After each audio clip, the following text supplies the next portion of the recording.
Le Verbe s'est fait chair et il a habité parmi nous.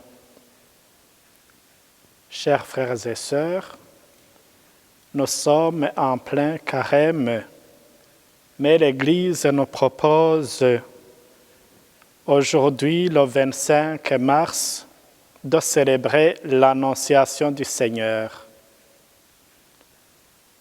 Nous allons méditer l'Évangile de Jésus-Christ selon Saint Luc, chapitre 1er, du verset 26 à 38.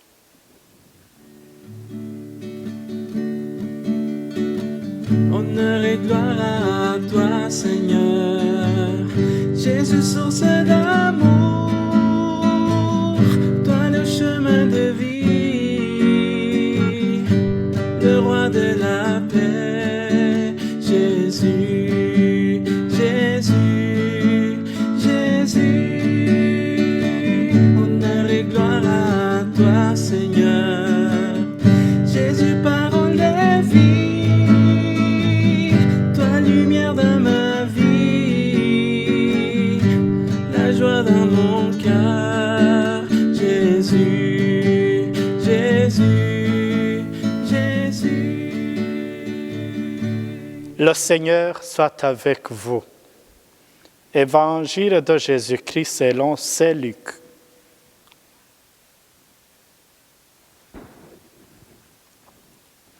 En ce temps-là, l'ange Gabriel fut envoyé par Dieu dans une ville de Galilée appelée Nazareth à une jeune fille vierge accordée en mariage à un homme de la maison de David appelé Joseph, et le nom de la jeune fille était Marie.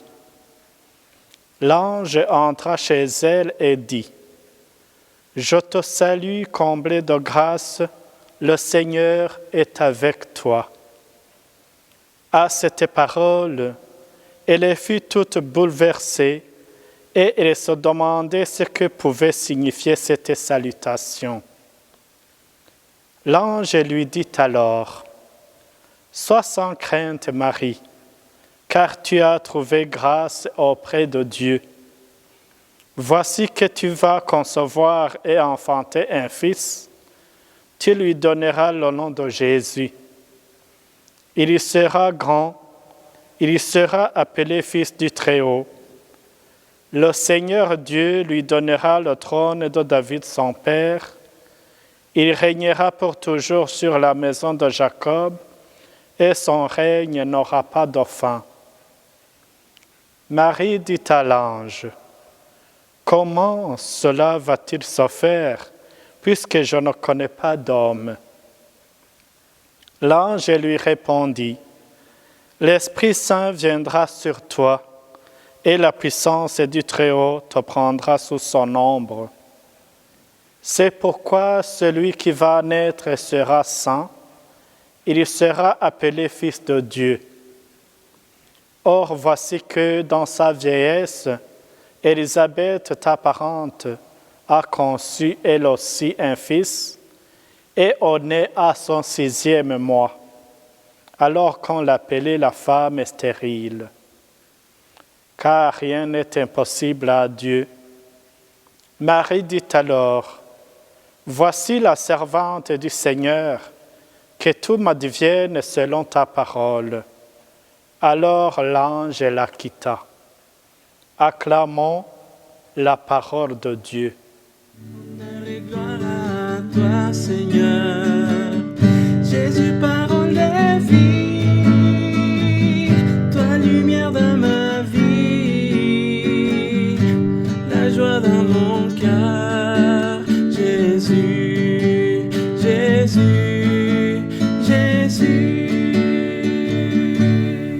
Avec cette fête de l'Annonciation qui est célébrée 9 mois avant la naissance de Jésus, nous contemplons Dieu qui commence son plan de salut pour l'humanité après que cette dernière s'est éloignée de lui par le péché.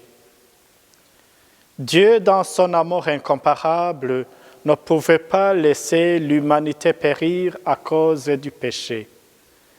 Il a envoyé un sauveur comme il avait promis. C'est le prophète Isaïe dans son livre, chapitre 7, verset 14, qui nous dit « Voici que la Vierge est enceinte, elle va enfanter un fils et elle lui donnera le nom d'Emmanuel. » Ce Messie qui va naître, c'est Dieu qui s'introduit sur terre par son Fils Jésus dans le sein de la Vierge Marie. Ce mystère ineffable de l'incarnation du Seigneur va se produire dans la plus grande simplicité. L'ange Gabriel fut envoyé à une jeune fille très humble de Nazareth avec le plus haut compliment qu'aucune autre femme n'ait jamais reçu, comblée de grâce. Le choix de Marie par Dieu nous montre que Dieu ne fréquente pas seulement le grand monde dans les grandes villes, puisque Marie était une jeune fille très modeste et qui habitait dans un petit village méprisé par certains. Mais quand même, pour exercer son projet de sauver le monde, Dieu fait un beau choix. Ce n'est pas n'importe quelle fille qui sera la mère de son fils. C'est pourquoi celle qui est choisie est comblée de grâce, car elle a été conçue sans péché.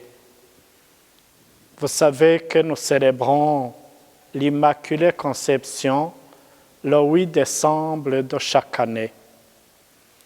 Dieu a préparé pour son Fils un véritable temple propre et parfait.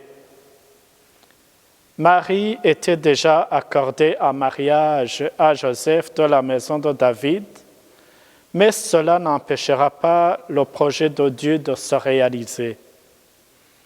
Le fait que Marie soit appelée, comblée de grâce, est un signe évident de la présence de Dieu en elle.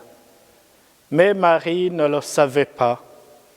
C'est pourquoi elle fut toute bouleversée en entendant cette salutation de l'ange, car elle se considérait comme la moindre des créatures. Ce n'est pas le fils biologique de Joseph qui va naître. Il sera le fils du Très-Haut. Le Seigneur Dieu lui donnera le trône de David son père. Il régnera pour toujours sur la maison de Jacob et son règne n'aura pas de fin. Voilà la réalisation de la promesse faite à David. Marie ne doute pas de Dieu, mais elle se permet de rappeler à l'ange qu'elle est une jeune fille qui n'a pas encore connu d'homme. L'ange précise que c'est l'Esprit Saint qui viendra sous son ombre et que c'est pourquoi celui qui va naître sera saint et sera appelé le Fils du Très-Haut. L'humanité de Jésus, dès son premier instant, est pénétrée de l'Esprit Saint. En invoquant Élisabeth qui est enceinte dans sa vieillesse, l'ange montre à Marie que rien n'est impossible à Dieu. Et d'une simplicité extraordinaire, Marie répondit, « Voici la servante du Seigneur, que tout m'advienne selon ta parole. » Marie n'essaie pas de comprendre ce qui est incompréhensible, mais elle fait confiance à Dieu qui lui demande sa collaboration pour réaliser son projet. Elle ne se demande pas ce qu'elle dira à Joseph, son fiancé. Elle n'a pas peur de dire des gens. Elle croit et se disponibilise comme servante du Seigneur pour accomplir sa volonté. Louons Dieu pour son amour pour nous car le mystère de l'incarnation, dans lequel il se fait proche de nous montre la dignité incomparable de toute vie humaine. Louons la très sainte Vierge Marie pour sa foi, son humilité et surtout pour son oui. Aide-nous, Sainte Vierge Marie, à dire oui comme toi, pour accomplir la volonté de Dieu. Je te salue Marie, comblée de grâce, le Seigneur est avec toi. Tu es bénie entre toutes les femmes, et Jésus, le fruit de tes entrailles, est béni. Sainte Marie, Mère de Dieu, prie pour nos pauvres pécheurs, maintenant et à l'heure de notre mort. Amen.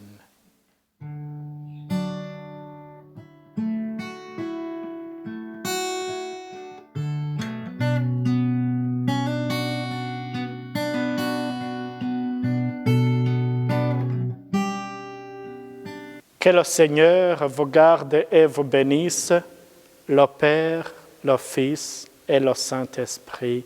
Amen. Bonne journée et bonne fête de l'Annonciation.